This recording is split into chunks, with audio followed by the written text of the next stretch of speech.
Hi, everybody. Welcome to our Montclair. I'm your host, Shane Paul Neal. This week, Montclair Film will be hosting their 10th annual film festival. And to help celebrate, our Montclair is having a special two-part episode where we get to talk to some of the folks who make this event happen every year. In our first episode, we'll be talking to founder and chairman Bob Feinberg and Tom Hall, who is the executive director. In the second episode, we'll be talking to Evelyn Colbert, who is the president of the board of trustees. We'll be discussing the organization's 10-year history as well as this week's events and everything that's coming up. Enjoy the show.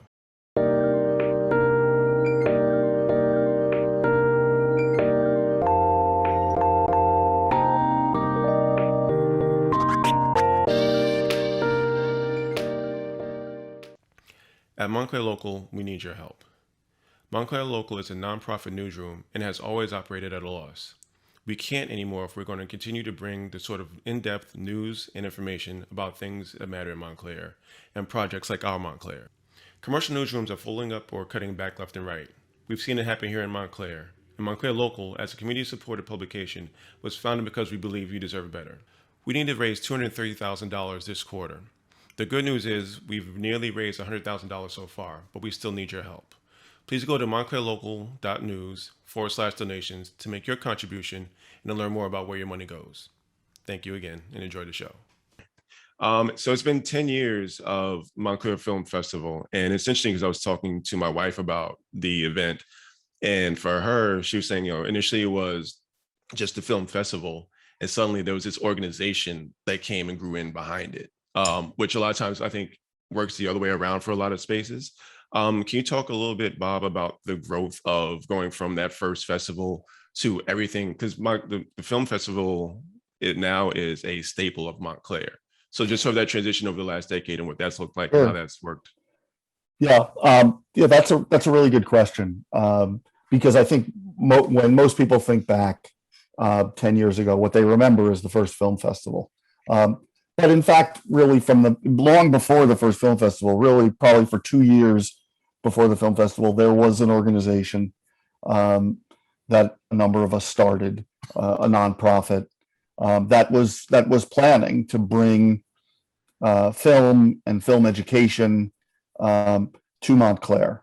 In fact, the first things we did before the first festival in 2012, we did outdoor movies. We closed Church Street and we did outdoor movies in the summer. We did a few one-off screenings. And it was really always our vision that if we were successful and lucky, that this would become a year-round arts nonprofit, really what it's become. I mean, I have to say it's really surpassed my wildest dreams from the beginning, largely because we've been so well received by our various audiences, people in Montclair, people around New Jersey, people beyond New Jersey, kids, adults. So we've been really lucky. The organization has grown. And, over the last 7+ years, it's been the vision of Tom Hall that's really made us what we are today, frankly. And Tom, even though talking about that over the last decade, you guys have had some serious challenges. I'm one of those dreaded Brooklyn expats. So just after I got here, there was a storm that basically flooded out Montclair Film and put you guys down for a number of months. And thinking about that, even before we get into the idea of like COVID and what those transitions have been like, how have you, on your end, how have you seen the development and the tie-in of the community to helping get through those moments? Yeah, I'm a Brooklyn Pat, so I still live in Brooklyn.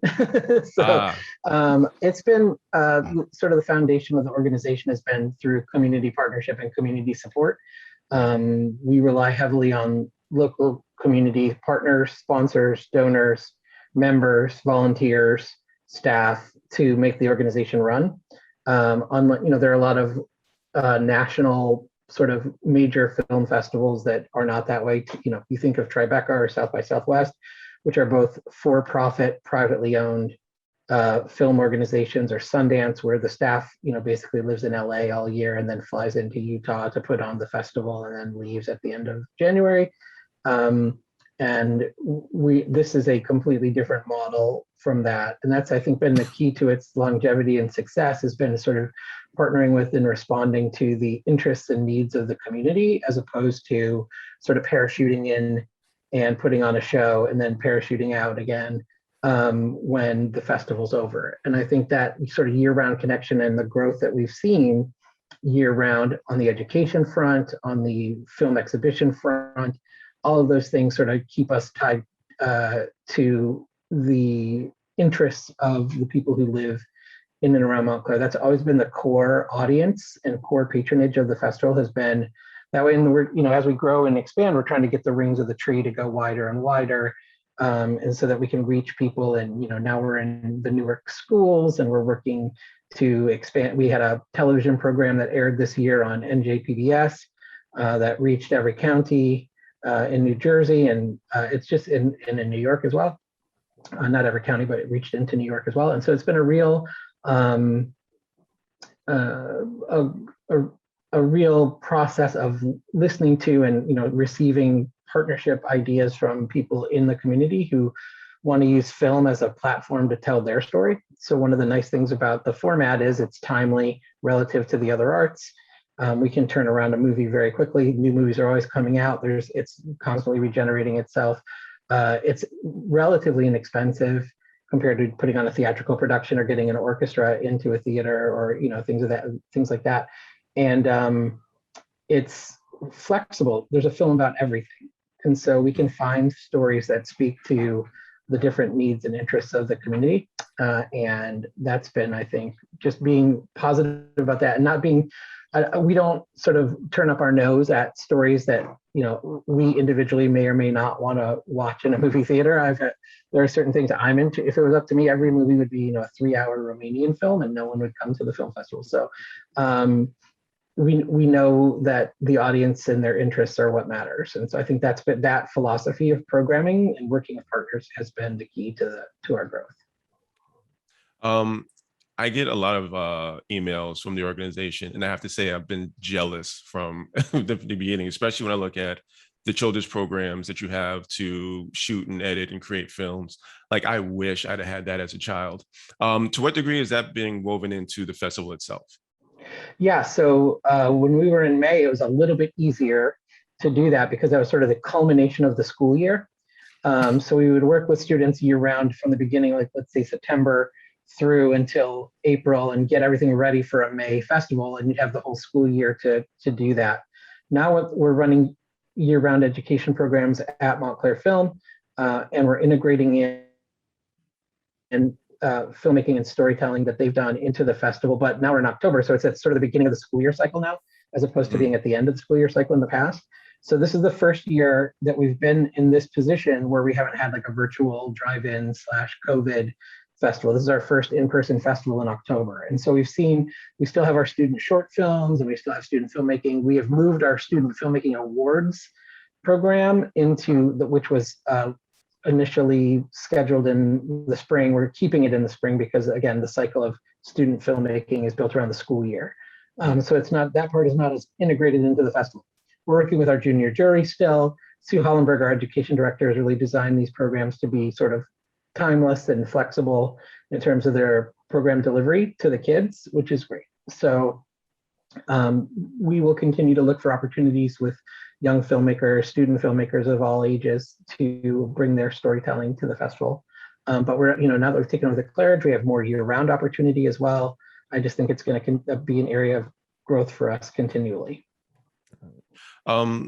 Speaking of the shifts that COVID has put into play, Bob, can you talk a little bit about the transition into the virtual event last year and the transition back out of a virtual event into an in-person live event for this year? Sure. I remember very clearly March and April of last year when the festival was scheduled for May, and we were, as a group, trying to determine what we were going to do. And in hindsight, it seems obvious that we postponed the festival. But at the time, it was a tremendous decision. Things were changing on a daily basis.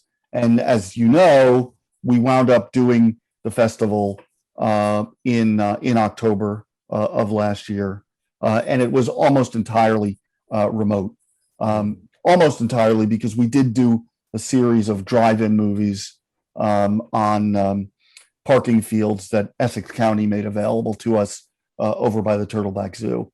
And those were a lot of fun, particularly at that time because there was not a lot going on. But the staff really did a tremendous job of putting in place a virtual festival that really had all of the hallmarks of a film festival, the variety of films.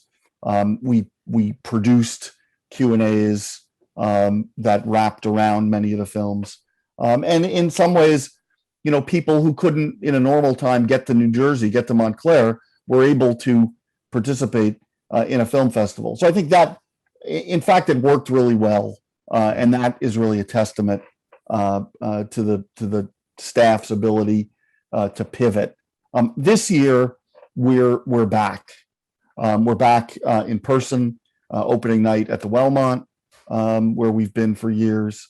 And the vast majority of the screenings will take place at the Claridge. And as you know, Montclair Film recently had the opportunity to take over the operation of the Claridge cinemas, which are, you know, long regarded art house movie theaters in Montclair, right across the street from our headquarters at 505 Bloomfield Avenue. We've spent the last 3 or 4 months renovating the concession area and the lobby and the restrooms and those theaters. We're really excited to launch the Claridge, Montclair Film at the Claridge, with the 10th Montclair Film Festival. It's really a confluence of tremendous events that, you know, we couldn't have scripted to have this all happen at the same time. And again, it's a testament to a lot of people, our board, our staff, the contractors we've been working with, the landlord, the owner of the building. We were able to put in place, I think, a very thoughtful a lease agreement that is going to create, as far as I can tell, the first of its kind, a nonprofit art house movie theater in New Jersey. And it's going to be the natural extension of everything that we've been doing. Now we'll do it 365 days a year. And we'll also have a Rocky Horror Picture Show twice a month. So, you know, what more can you ask for? Yeah, I'm actually very much looking forward to seeing sort of the balance of films that come into that space now. Just because, and I think you've kind of alluded to this, the idea of having a space where the films that the community is creating and the films that, you know, the community at large looks forward to seeing in spaces that they generally don't get to, like the big theaters aren't showing Rocky Horror necessarily or other art films. To have that be a set destination, I'm really excited to see what that means for you, for the organization going forward. What does that mean in terms of also just access? What does it mean for somebody who's created a film in town? What would the process be to get from I made this film to getting it shown at some place like the Claridge? Yeah, we have a program where we talk to and work with filmmakers. Anyone can send us their movie and just reach out to us at programming at montclairfilm.org if you have a film, local film. We're trying to work out a schedule. When we had Cinema 505, which is at our 505 Bloomfield headquarters, a 65-seat screening room. We were able to bring in a lot of local films and bring in local filmmakers for conversations. We plan to keep doing that at the Claridge. Most of that stuff came to us via submission, people reaching out directly to us. We're open to that. We're also keeping our eyes peeled, and if we see things that have a local connection or a New Jersey connection, we'll try to show those anyway, and we'll organically go after those.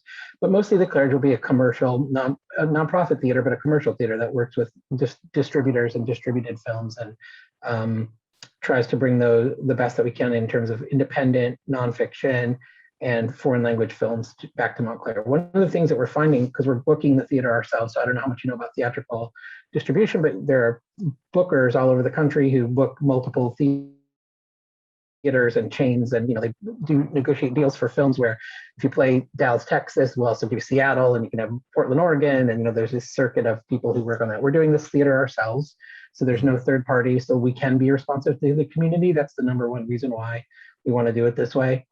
We don't want to obligate ourselves into things where we want to have space for local work. On the other hand, like right now, even though the world is sort of working their way back to in-person theaters, and we're doing that at the festival, there's still sort of a hesitancy, or people are not flooding movie theaters, and especially the independent sector, which tends to draw an older audience, with titles right now. So there's the Marvel movies or the DC movies that come out that are big theatrical chain movies, but independent films haven't really rebounded in the same way yet. They tend to draw older audiences. So one of the things that we're interested to find out is, which films are going to be out, how we can get our hands on them. I don't think off the bat it's going to be as robust and diverse as it's been in the past. I think there's going to be a lot of time that's needed for the industry to get more comfortable releasing films. I don't think that's down to the work, although, obviously the film industry has a lot of work to do in terms of diversity, and it's more down to the economic bet that they're making on people returning to cinemas. So we're going to be part of the curve on that and see where we end up as an organization and what we're able to show. And so I think initially there'll be more opportunity for local filmmakers as well. As we're looking for more and more titles, I think there could be real opportunity to show work at the Claridge with us early on, and then let's keep that going and see if we can generate support and interest in the community for that type of thing. And so on a personal level, what events are you looking forward to specifically with this coming week? What are you excited for? Bob, do you want to go first, since you're more of the audience for the festival? Well, look, I love opening night. This year we're opening with Wes Anderson's French Dispatch. And, there's nothing more exciting than going into the Wellmont, 1,200, 1,300, 1,400 people for a movie. And we haven't been there now for a couple of years. So I think just the opportunity to greet our audience en masse is really a highlight for me. And the other thing that I say all the time, frankly, is a highlight for me isn't necessarily in any of the screenings. It's really walking around the town of Montclair, seeing our lamppost banners, and just getting a sense of the excitement that the film festival brings to town. I that was what I had in mind when I first thought about this film festival, when I was visiting Sundance, and thought, wow, we could do that in Montclair. And it always thrills me during the festival to see everything that's going on around town. Tom, I'll let you cut loose on the same question. What are you looking forward to with the festival? What events are you really excited for? So yeah, we having organized all of them.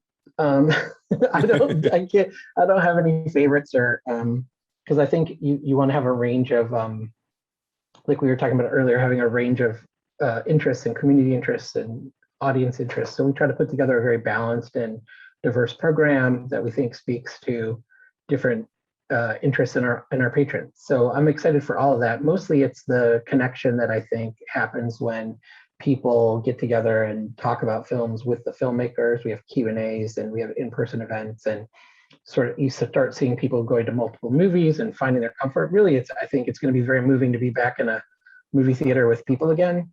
There hasn't been a movie theater open in Montclair in almost 2 years now, with the Bellevue closing and then the Claridge closing. So it's been a long time since people have been to the films together. So I think that's going to be something I'm really looking forward to. And then just sort of the connection that people coming together can foster. And I hope it creates, a sense of safety for people, and that they feel comfortable, and that they want to continue to support the Claridge and Montclair Film year round. I hope that excitement carries over into November, December, and then we can find a way together to be safe and out of this mess.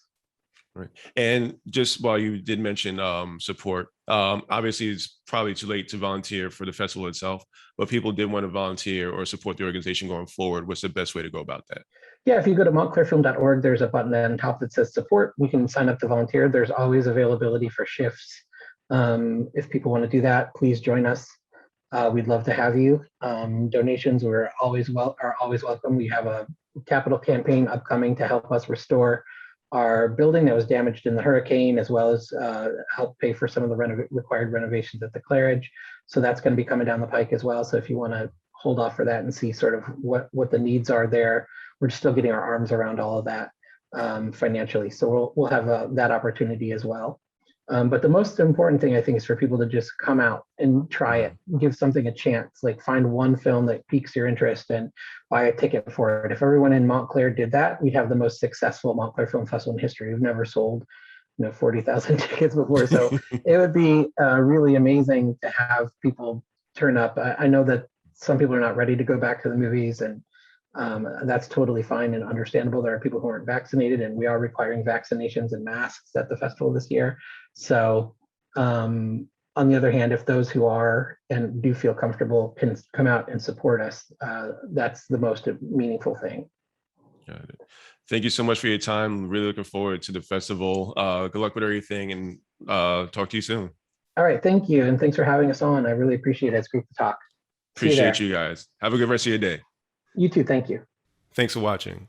Just a reminder, this is the first part of a two-part episode.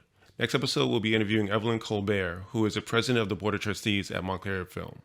Be sure to keep an eye out for the episode at all the places you catch Our Montclair, whether that's montclairlocal.news/Our Montclair, facebook.com/Montclair Local, or your favorite podcasting service.